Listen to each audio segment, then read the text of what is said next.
அல்ஹம்துலில்லாஹ் வஸ்ஸலாத்து வஸ்ஸலாமு அலா ரசூலிஹ் அம்மா பஅத். இன்று நாம் இரண்டு கேள்விகளுக்கான விடையை காணுகின்றோம். ஒன்று,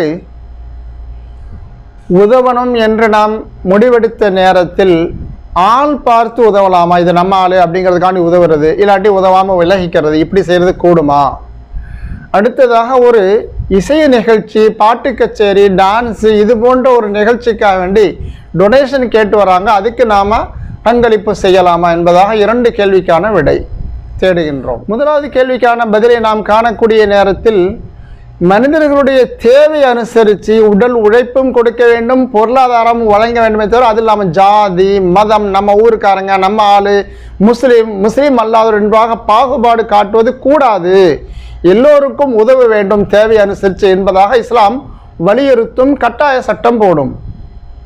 குர்ஆன் சொல்லும், யார் நல்லறம் செய்து மிக பெரும் பரிசாக இருக்கக்கூடிய சொர்க்கத்தை பெற்றார்களோ அவர்களுடைய நல்லறங்கள் எது எது என்பதாக பட்டியலிடக்கூடிய நேரத்தில் சொல்லும், வயத்துஇமூன தஆம அலா ஹுப்பிஹி மிஸ்கீனா, அவர்கள் பசித்தோர்களுக்கு, தேவையுடையவர்களுக்கு உணவளித்தார்கள், அனாதைகளுக்கும் கைதிகளுக்கும் உணவளித்து வந்தார்கள் என்பதாக சொல்லும்.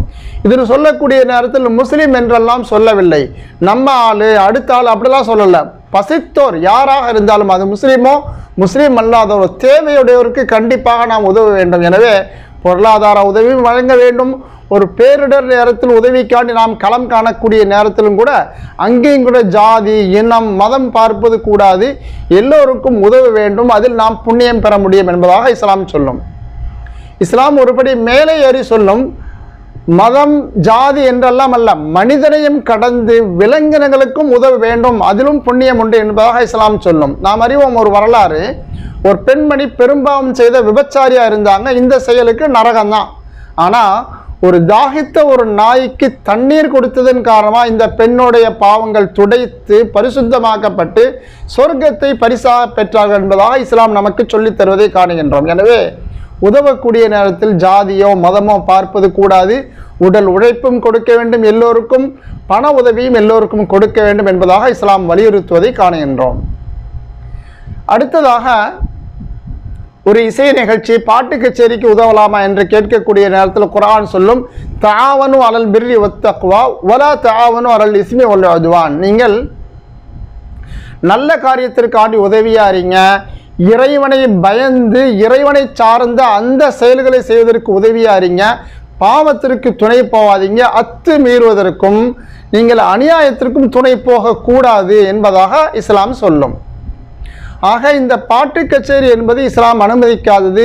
இசை நிகழ்ச்சி, இசை இருப்பதன் காரணமாக அது அனுமதி கிடையாது. எனவே இந்த இசை நிகழ்ச்சியாக இருக்கட்டும், அது மாதிரி 7 பெரும்பாவங்கள் என்பதாக ஒரு பட்டியலை இஸ்லாம் அடுக்கும். அந்த 7 பெரும்பாவங்கள், இந்த இசை நிகழ்ச்சி, இது போன்று எத்தனை வகையான விஷயங்களை இஸ்லாம் பாவம் என்று பாவத்தினுடைய பட்டியல் கணக்காக்கின்றதோ அந்த மாதிரி காரியங்களுக்கு உதவுவது கூடாது என்பது மிக உறுதியான ஒரு செய்தியாக இஸ்லாம் நமக்கு சொல்லும். எனவே நமக்கு முன்னாடி எது கேள்வியாக இருக்கின்றதோ இதனை இஸ்லாம் அனுமதிக்கின்றதா அல்லது பாவமாக கருதுகின்றதா என்பதாக நாம் இதற்காண்டி ஒரு கேள்வியை, நாம் விடையை தேட வேண்டும். இது இஸ்லாம் அனுமதிக்காதது என்று சொன்னால் அதற்கு நாம் டொனேஷன் கொடுப்பதும் கூடாது என்பது இதற்கான விடையாக அமைந்திருக்கும். எனவே அந்த மாதிரி உதவினால் அந்த பாவத்தில் நாமும் ஒரு பங்காளியாக அதில் கணக்கில் எழுதப்பட்டு நம்ம தலையிலும் தண்டனை வரும் என்பதாக இஸ்லாம் சொல்லுகின்றது. எனவே அதே சமயத்தில் மேலே சொன்ன அந்த மாதிரி மனிதர்களுக்கு உதவக்கூடிய நேரத்தில் அதில் மதம் பார்ப்பது, முஸ்லீம் அல்ல என்றெல்லாம் பாகுபாடு காட்டுவது கூடாது. உடல் உழைப்பும் கொடுக்க வேண்டும், பண உதவியும் மதம் பார்க்காமல் வழங்க வேண்டும் என்பதாக இஸ்லாம் வலியுறுத்துவதை காணுகின்றோம். எனவே எதுவெல்லாம் நமக்கு நல்லறமாக புண்ணியமாக இருக்கின்றதோ அந்த மாதிரி காரியங்களை செய்து 2 உலகிலும் புண்ணியம் பெற்ற நல்ல மக்களாக ஆக்கி வைப்பானாக.